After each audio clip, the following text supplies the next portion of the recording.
Salam Alfacode, terima kasih sudah menonton channel saya. Jadi hari ini saya mau sharing mengenai 5 tips to boost your career. Yang pertama kemarin kita udah bicara tentang self-awareness. Kemudian yang kedua kita bicara tentang see the bigger picture. Yang ketiga kita bicara tentang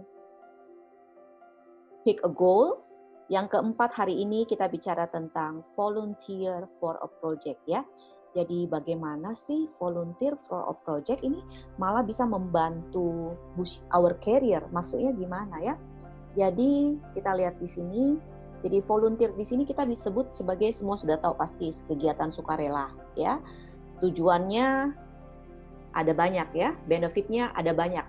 Tujuannya biasanya ya perusahaan membutuhkan bantuan untuk melakukan suatu misi tertentu. Kadang-kadang misinya ada yang bersifat task force, tapi kadang-kadang tergantung juga kalau volunteernya ini dari international parties atau asosiasi. Jadi di sini tujuannya untuk membantu, terutama untuk mencapai tujuan organisasi itu, ya. Jadi kalau kita lihat dari www.gvi.co.uk di sini, volunteer experience is multifaceted, giving you a broader range of experiences than working in a job at home. Jadi kalau kita lihat sekarang ini dengan pesatnya teknologi, itu sangat memungkinkan ya. Saya melihat teman-teman yang profesional itu sangat memungkinkan untuk volunteer internasional, even secara remote ya. Tergantung skopnya seperti apa. Jadi benefitnya dulu deh, kenapa sih volunteer itu dampaknya di career apa ya? Jadi terutama yang masih fresh graduate baru lulus mungkin 5-7 tahun pertama, menurut saya penting banget ya. Jadi di sini ada 5 hal. Yang pertama, time management. Otomatis Anda harus bisa manage your time better karena Anda punya schedule selain kerjaan, Anda pribadi, mungkin ada yang berkeluarga, Anda juga harus manage dengan organisasi yang Anda volunteer. Yang kedua di sini adalah multitasking. Ya, artinya Anda terlatih, udah bisa bagaimana Anda bisa managing different project, different activities, daily, weekly, yearly, ya. Jadi sangat membantu di sini. Yang ketiga, communication skill.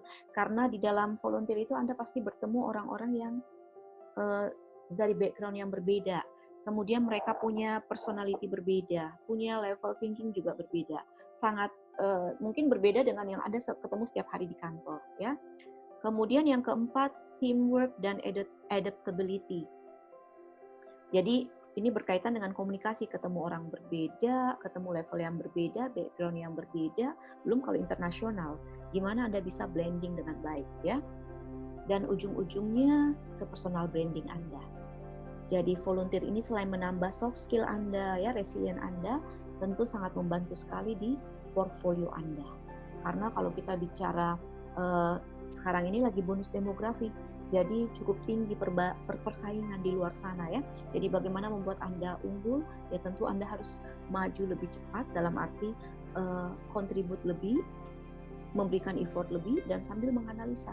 Anda lebih kuat di mana, bagusnya di mana ya. Kemudian belajar networking juga di sini otomatis. Dan next, nah cuma hati-hati juga, artinya ada faktor lain yang perlu dipertimbangkan waktu Anda memilih volunteer ya. Jadi jangan asal terima semua volunteer yang diusulkan, tapi tolong pay attention to this factor ya. Jadi yang pertama interestnya apakah sesuai dengan Anda punya passion. Karena jangan pikir volunteer itu enak, santai, nyaman. Enggak. Justru di situ banyak challenge-nya, tiba-tiba ada hal-hal yang mungkin juga dadakan. Jadi Anda harus pastikan sesuai dengan passion Anda. Yang kedua timingnya, ada yang short term, ada yang long term. Ada yang short term tapi butuh waktu banyak. Ada yang long term waktunya sedikit. Nah tentu Anda pertimbangkan di sini ya. Kemudian yang penting juga reputasi organisasinya. Dalam arti kita kan juga mau belajar dari organisasi itu. Kita juga mau mingle dengan orang-orang di sana. Jadi seperti apa sih reputasinya? Anda bisa cek di websitenya, lihat visi, misi, values-nya, lihat testimoni ya. Oh ya, kalau testimoni, kalau bisa Anda menghubungi orang yang langsung pernah kontribusi sana. Anda bisa tanyakan 2-3 orang mungkin ya. Kemudian yang penting skill-nya. Kira-kira Anda belajar hard skill apa, soft skill apa yang Anda dapatkan dari sana. Kadang-kadang juga biasanya sebelum kita bergabung itu ada on the job training kalau dia perusahaan organisasi yang cukup besar ya. Kemudian ujung akhirnya ini membantu mendongkrak career saya nggak sih? ada alignment-nya nggak sih? Ya, kemungkinan ada networking lebih luas, ada mentor nanti atau gimana. Jadi ini faktor-faktor yang mungkin Anda perlu consider. Ya, kalau saya biasanya menyarankan simple aja kalau mau volunteer, simpel-simpelnya gini. Mulai dari internal organisasi Anda pasti kalau sudah bekerja, inisiatif tanya. Misalnya di marketing tuh biasa banyak project kan, ada yang bisa saya bantu nggak? Saya sumbang. Karena waktu Anda mau nyumbang topik, nyumbang materi, Anda harus belajar dulu. Otomatis itu mengasah Anda punya skill dan knowledge ya. Kemudian ada juga kadang-kadang project innovation lintas unit.